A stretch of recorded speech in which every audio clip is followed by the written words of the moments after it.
तो hello viewers, अगर आप उत्तर प्रदेश से हैं और उत्तर प्रदेश के अंदर जैसे किसी भी एग्ज़ाम की तैयारी कर रहे हैं जहाँ पर यूपी जीके पूछा जाता है, तो ये वीडियो आपके लिए बहुत ही महत्वपूर्ण होने वाली है। इस वीडियो में हम उत्तर प्रदेश के बारे में जो सामान्य जानकारी है, उसका जो भौगोलिक क्षेत्रफल है, मेनली इसी चीज़ के बारे में चर्चा करेंगे। बाकी इसके जीके के जो स्टैटिक जीके के क्वेश्चन होते हैं, वो भी शॉर्ट फॉर्म में हम यहाँ पर ऐड कर देंगे। तो चलिए वीडियो शुरू करते हैं। सबसे पहले अगर हम बात करें उत्तर प्रदेश राज्य की, तो उत्तर प्रदेश राज्य की जनसंख्या सबसे ज़्यादा है। क्षेत्रफल के मामले में उत्तर प्रदेश भारत में चौथा स्थान रखता है। और इसकी अगर भौगोलिक स्थिति के बारे में बात करें तो एक नॉर्थ इंडिया का स्टेट कहलाता है। और अगर इसके पूरे मैप को ऐसे डिवाइड कर दें तो जैसा कि आप देख सकते हैं, ये यूपी का पूरा मैप है आपके सामने। और इस पूरे मैप में आप उत्तर प्रदेश को देख सकते हैं। तो उत्तर प्रदेश का जो कुल क्षेत्रफल है, एक भौगोलिक स्थिति को थोड़ा सा समझने के लिए कुल क्षेत्रफल का पता होना बहुत ज़रूरी है। इसका जो कुल क्षेत्रफल है वो 2,40,928 स्क्वायर किलोमीटर है। इसका क्षेत्रफल जो भारत के क्षेत्रफल का लगभग लगभग 7.5% है, अप्रॉक्स में 7.33% है ये भारत के कुल क्षेत्रफल का। और क्षेत्रफल के मामले में यह भारत का चौथे नंबर का स्टेट है। तो चौथे नंबर का स्टेट है तो पहले में आता है राजस्थान, दूसरे में आता है एमपी, तीसरे में आता है महाराष्ट्र और चौथे में आता है यूपी। ठीक है, यहाँ पर कुल 75 ज़िले हैं, 826 ब्लॉक हैं, 351 तहसीलें हैं और लगभग 58,000 और कुछ यहाँ पर ग्राम पंचायतें हैं। तो अगर उत्तर प्रदेश के अंदर 75 ज़िले हैं तो उन 75 ज़िलों का डिस्ट्रीब्यूशन कैसा है? तो जो सबसे पूर्वी ज़िला है इसको अगर 4 पार्ट में डिवाइड कर दें, ईस्ट वेस्ट नॉर्थ साउथ, पूरब पश्चिम उत्तर दक्षिण, तो जो सबसे पूर्वी ज़िला है वो बलिया है। बलिया बिहार के पास में पड़ता है और यहीं से मंगल पांडे थे बलिया से ही, जिन्होंने 1857 में सबसे पहले क्रांति की नींव रखी थी। और बलिया ही ऐसी मतलब जगह है जहाँ पे पहली बार समानांतर सरकार बनाई गई थी, मतलब ब्रिटिश गवर्नमेंट से हटकर यहाँ पर एक पैरेलल गवर्नमेंट चलाई जा रही थी। वो जगह भी बलिया है। तो बलिया का इतिहास बहुत पुराना है। सबसे जो पश्चिमी जिला है वो शामली है। और सबसे जो मतलब उत्तरी जिला है, इस जिले का नाम है सहारनपुर। और अगर हम सबसे दक्षिण जिले की बात करें तो इसका नाम आता है सोनभद्र। ये उत्तर प्रदेश की बाउंड्री है जहाँ पर ये 4 जिले हैं, पूरब पश्चिम और उत्तर और दक्षिण में। इसके बाद अगर हम उत्तर प्रदेश के अंदर जो इसकी लेंथ है इसके पूरे के पूरे नक्शे की, तो अगर हम बात करें कि बलिया से शामली वेस्ट टू ईस्ट जो पूरी टोटल लेंथ है वो लेंथ है 650 किलोमीटर। और सहारनपुर से सोनभद्र की जो लेंथ है ये पूरा का पूरा नॉर्थ टू साउथ ये है 240 किलोमीटर। तो बात क्लियर है, नॉर्थ टू साउथ की लेंथ कम है और वेस्ट से ईस्ट की लेंथ ज़्यादा है, मतलब ये चीज़ इसकी काफ़ी ज़्यादा है और ऊपर से नीचे तक की लेंथ इसकी कम है। ये उत्तर प्रदेश की भौगोलिक स्थिति। तो ये तो बात हो गई उत्तर प्रदेश पूरे स्टेट के बारे में। अब हम बात करते हैं जिलों के बारे में कि क्षेत्रफल के अनुसार जिलों का डिस्ट्रीब्यूशन कैसे किया गया है। तो अगर हम एरिया वाइज बात करें तो एरिया वाइज 3 जिले हैं जो सबसे बड़े हैं। पहला सबसे बड़ा जिला कौन सा है? काउंटिंग में आपको स्टार्टिंग के 2-3 नाम याद रखने हैं। वैसे अगर एक नाम याद होता है तो वो आपके लिए बहुत ही अच्छी बात है। दूसरा नाम भी एग्जाम में पूछ लेता है तो स्टार्टिंग के 2 नाम आपको याद रखने हैं। बाकी नॉलेज के बेस पर आप कितने भी नाम याद कर सकते हो। तो जैसे स्टार्टिंग में सबसे पहला जो सबसे बड़ा जिला कौन सा उत्तर प्रदेश का, तो उस जिले का नाम है लखीमपुर खीरी। और ये उत्तर प्रदेश का सबसे बड़ा जिला है, लगभग 8,000 स्क्वायर किलोमीटर के आसपास का इसका एरिया है, अप्रॉक्स 7680 स्क्वायर किलोमीटर है। दूसरा जो जिला है वो जो सबसे साउथ में पड़ता है, दूसरा जो बड़ा जिला है सोनभद्र है। तीसरा जो बड़ा जिला है वो है हरदोई। क्लियर है? तो सबसे बड़ा जिला लखीमपुर खीरी, उससे थोड़ा छोटा सोनभद्र, उससे थोड़ा छोटा हरदोई। तो सबसे जो बड़ा जिला आता है लखीमपुर खीरी, ये नाम आपको याद रखना है। अगर सबसे बड़ा है तो सबसे छोटे जिले भी बात करेंगे, तो ये सबसे बड़े वाले जिले हैं। ठीक है, तो छोटे जिले कौन कौन से हो सकते हैं? तो छोटे जिलों का नाम भी आपके लिए बहुत इंपॉर्टेंट है। तो छोटे जिले भी 3 हैं। पहला जिला है हापुड़, सबसे छोटा हापुड़ है। दूसरे नंबर पे आता है भदोही और जो थर्ड लास्ट में सबसे छोटा आता है एरिया के मामले में वो आता है गाजियाबाद।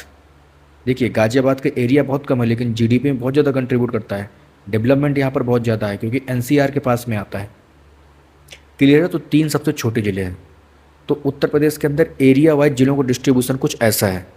अब हम बात करेंगे उत्तर प्रदेश के अंदर एक नए टॉपिक के बारे में। उत्तर प्रदेश की भौगोलिक स्थिति को लेकर ही बात करेंगे और वो टॉपिक है एनसीआर और एससीआर। एनसीआर और एससीआर क्या है? National capital region, state capital reason.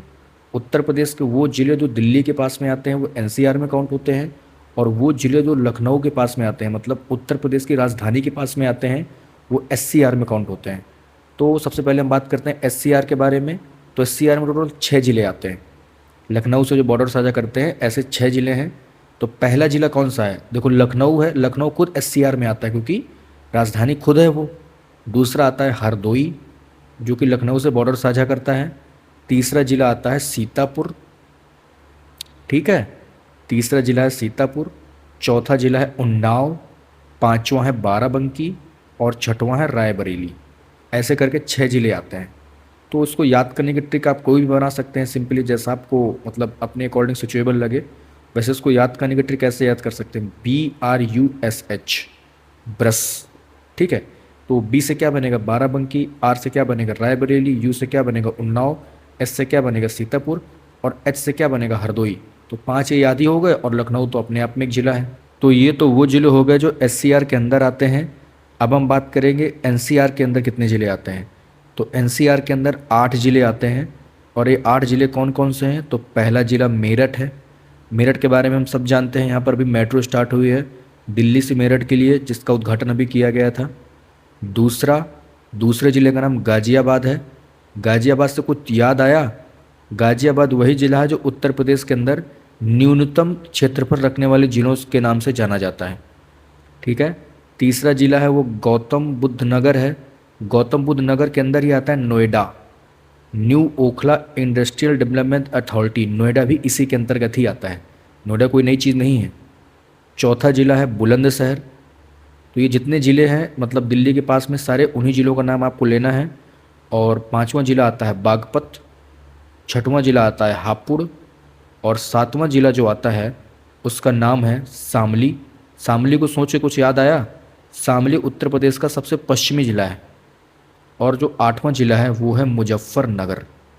तो ये कुछ ज़िले हैं जो उत्तर प्रदेश के एनसीआर में आते हैं। तो एनसीआर का मतलब जहाँ पे जो दिल्ली का करीब होगा उसका डेवलपमेंट भी ज़्यादा होगा। तो कुछ विकसित ज़िले भी हैं, लेकिन ऐसी बात नहीं है कि सारे के सारे विकसित हैं। तो ये हो गई एनसीआर और एससीआर के ज़िलों की बात। अब हम सभी जानते हैं उत्तर प्रदेश एक बड़ा राज्य है। बड़ा राज्य है तो अन्य राज्यों के साथ सीमा भी साझा करता होगा।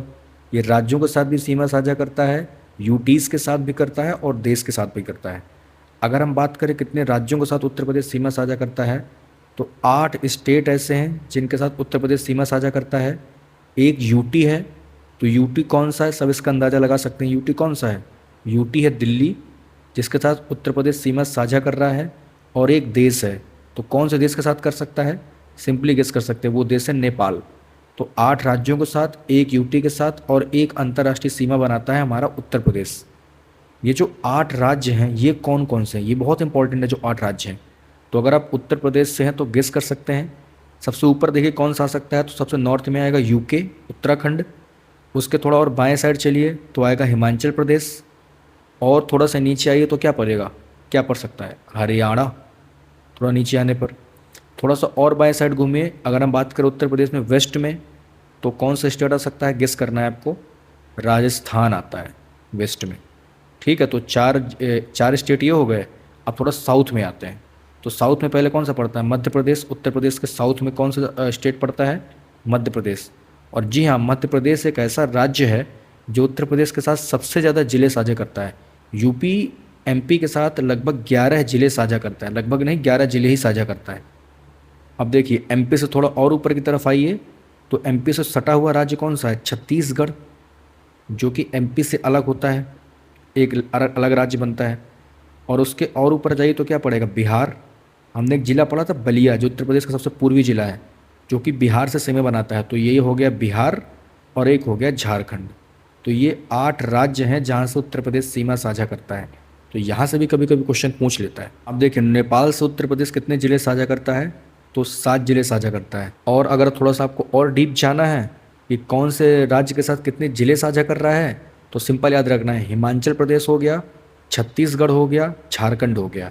हिमाचल प्रदेश, छत्तीसगढ़ और झारखंड ये ऐसे राज्य हैं जिनके साथ वो एक एक ज़िला साझा करता है, ओनली सिंगल डिस्ट्रिक्ट साझा करता है वो, ठीक है। उत्तराखंड से वो 7 ज़िले साझा करता है। तो ये एक संक्षिप्त परिचय था उत्तर प्रदेश की भौगोलिक स्थिति का। आई होप कि आपको अंदाज़ा लगा होगा कि उत्तर प्रदेश की भौगोलिक स्थिति कैसी है, ज़िले कहाँ पर पड़ते हैं और कौन सा उत्तरी ज़िला है, कौन सा पूर्वी ज़िला है, क्योंकि यही सारे सवाल एग्जाम में आते हैं। तो आई होप इस वीडियो से आपको थोड़ा मदद मिली होगी। तो अगर आपको वीडियो पसंद आई है तो वीडियो को लाइक करें और चैनल को सब्सक्राइब जरूर करें।